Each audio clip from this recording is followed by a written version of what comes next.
Hi, Kathy here from Kathy's Cute Creations with, as luck would have it, for week 2, and we're going to make Lucky Star block right there.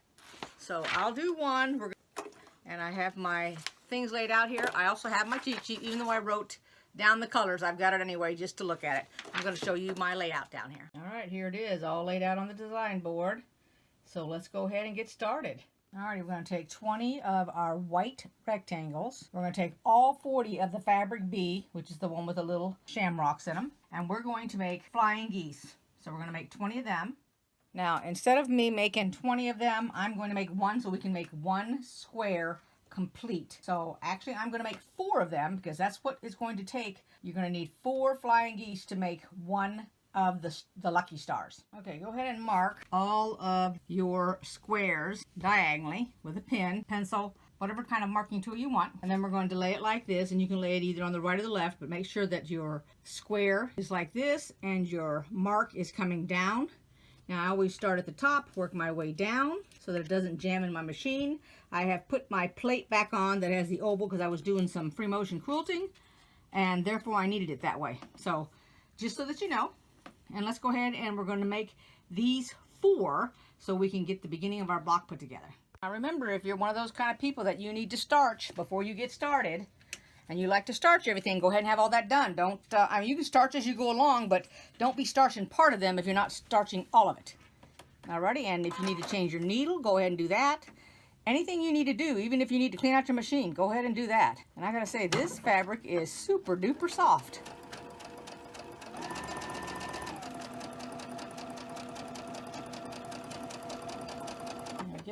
And I will go ahead and I will chain stitch these 4, and then I will cut them, open them, and continue from there.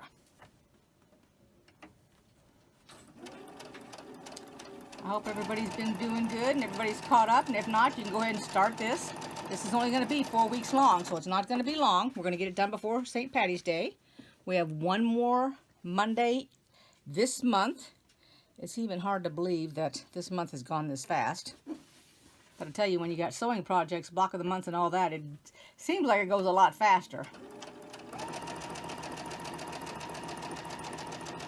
And I'm getting a late start today because I was finished reading that book, The Mirror, but I've read it too fast, and I'm going to have to slow down and reread it before I can even discuss it with you. So I'm not going to be discussing it during this video anyway. I'll be discussing it when I do some of that, some of the free motion quilting I'm going to do when I get ready to do the memory quilt. Hope my hands aren't in the way here.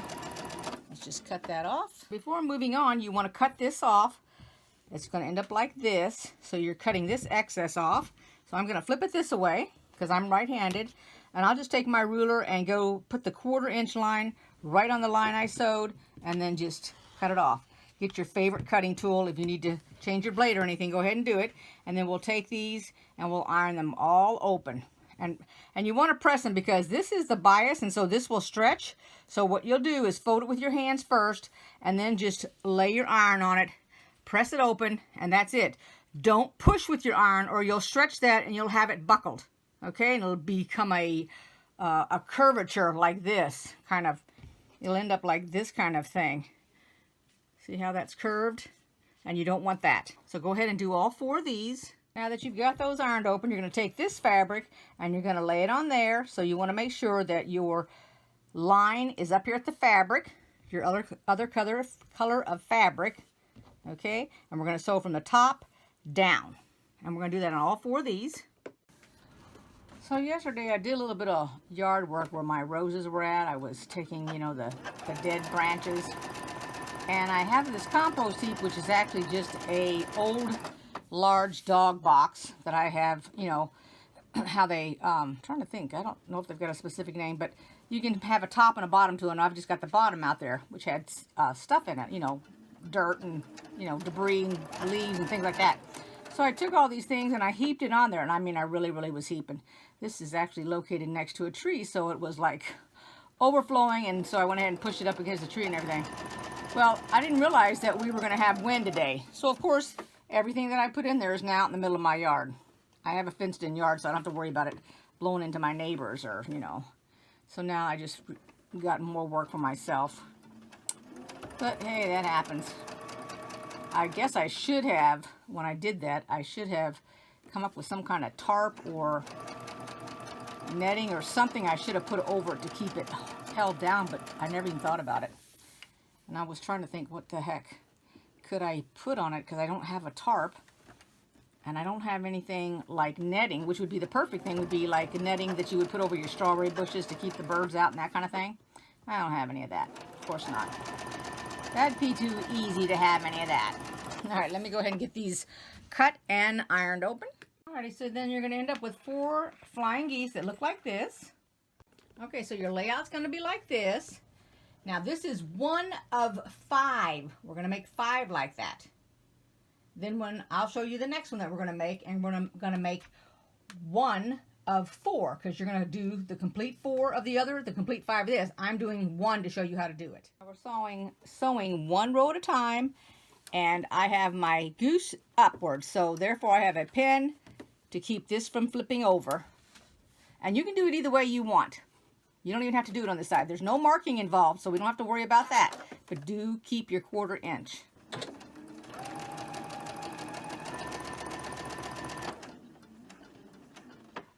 we go. And I'm going to go ahead and I'm going to stop and do the other one at the bottom, which is identical to this one, just so I can chain stitch them. And I'll pin it also at that bottom right corner.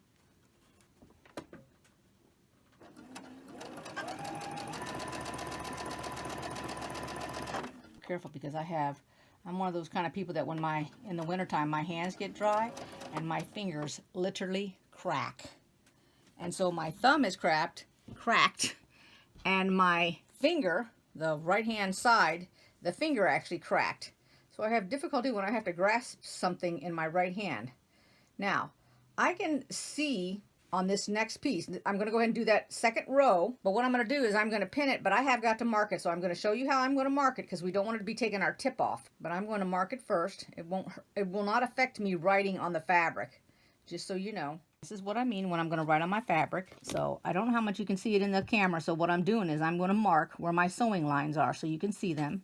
They cross each other here on the nose of the goose, and when I sew this fabric, I want to make sure that I don't take my tip off. So what I'm going to do is I'm going to mark, so I have a line of reference. So I've marked it I've pinned it on the left and I've pinned it on the right, and then all I do is I take my ruler and I put it right on the line so that when I draw my pen line, pencil, whatever you're using, it goes right above it. And let me show you. See how that goes right above it? So if you sew across that line, you don't take the tip off of that. And that's what you're going to strive for. So just take your time. If you feel like, because of the bulkiness of this, that you need to increase your stitch from 2.5, which is 2.5, up to 3 or 3.5, then go ahead and do that for when you go over the top of this, because you can always go back over it again. All right? This way, if you have to take it out, the stitches are not real small and tight, because if your fabric has a tendency to pull when you get to this area on your machine and all of a sudden it's having a hard time getting through it, what it's going to do, it's going to pull your stitches and make them even smaller than 2.5. You probably have had this happen to you already and frustrated trying to figure out why did it get smaller when you didn't make your stitches any smaller. All right, so this is just a little hint for all the newbies out there, because I know there's lots of people that are new that are going to try this out, and this is a very, very easy quilt to make and put together. For with fabric does not do anything hard that someone new and beginning would not be able to accomplish. All right? And then try not to go over any of your pins when you sew. Try to avoid that. When you get up here, you can go as slow as you want.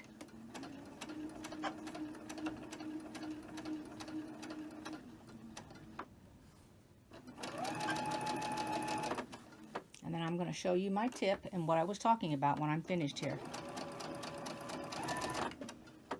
Now here's what I'm talking about. I did not lose my tip. You see that? And here's the other side. I went right across it, did not go too far down, and I did not lose it. All right, let's go ahead and finish. And don't forget, you're going to mark the other flying goose on the other side before you sew it. I'm doing the top and the bottom roll right now, finishing off the square. No marking needed on that.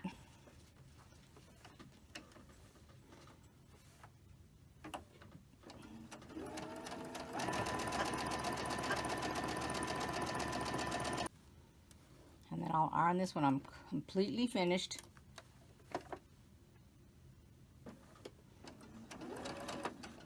Oops.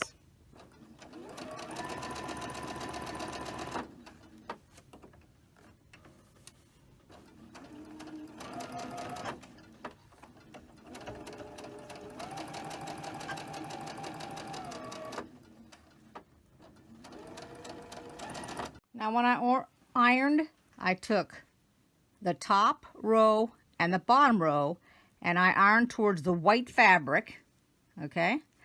Therefore, that meant I had to iron towards the dark fabric for the inside because now they're gonna need to nestle, but this is where you need to mark them. You don't wanna lose your tips on the top and the bottom of your star, so be sure and mark them before we sew them. We're gonna do the top row and the bottom row. Okay, and when I'm talking about nestling, this is what I mean.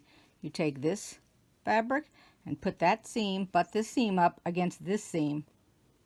Butt the two seams up and they'll nestle right here together. Take your time on this one also.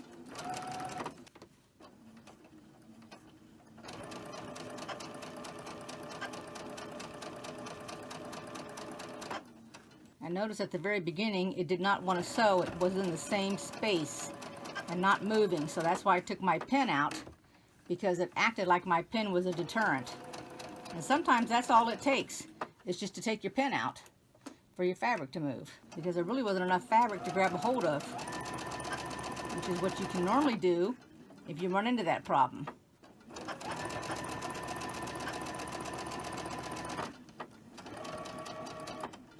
And that's one row. Alrighty.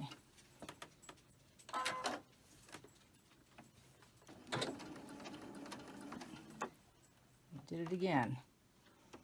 Stayed in the same spot and didn't want to move. There we go.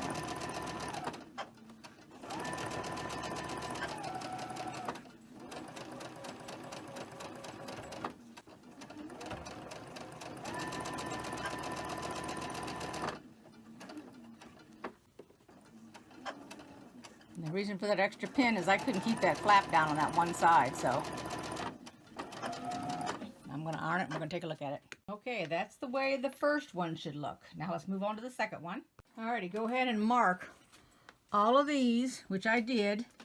And now I've lined them up here because I'm going to get ready to sew them, and we're going to do the same thing we did before. I'll go ahead and I'll show you how to nestle them again, and I'll show you how to mark flying geese. But go ahead and sew these up. You're going to have 4 blocks. When I get done with the first block, I'll show it to you. Okay, so I'm looking at this right here, and you can see this is off just a little bit up here at the top. So I'm going to show you what I do for that. I'll make sure it's all on the camera. So I go from the tip up here to the tip down here, okay? And then the part that's exposed is the part that's going to come off. And I'm going to have to move it because it's too close to my table. So let me move it up here a little bit. There we go. So I've got my ruler on this tip, so I'm not cutting that off, and I'm not cutting the other end off. And I just slowly go across it, and that's what gets taken off. And now it's perfect. All right, I just want to show you that for starters, in case that happens to you. And then let me go ahead and build this square. You guys build your square, and then if I've got any more problems, I'll come back and show you how to take care of them. Okay, before I move on and build the block, I have to stop a minute, because I did tell you I was going to show you how to mark again. So I went ahead and I put the pink line is where the thread crosses over, and then you take your marking pencil and you can put it right where the cross is if you'd like. I normally take my ruler, put it right on the area that it crosses, take my other pencil or pen or whatever you're going to use to mark it with, and go straight across with it like that. And then I won't lose my tip. Okay, now let's build that block. Now you'll have this beautiful block, and go ahead, sew them all up. We'll have a total of 9. 5 of the ones with, I'm trying to think, what was it in with the sayings in it, and then 4 of them like this. There we go. We got all of them laid out, and we did not lose any tips whatsoever. So join me next Monday for week 3. This week actually represents halfway done, because we only got 2 more Mondays and it'll be complete. I hope you enjoyed this video. Give it a thumbs up. If you haven't subscribed, go ahead and do that for me. You'd like to make a comment, I'd be more than happy. I read all the comments. I actually put little hearts and thumbs up on them, and then sometimes I reply to them depending on what they are. And welcome all my new subscribers, and I'll see you next time. Bye bye everybody. Thanks for watching.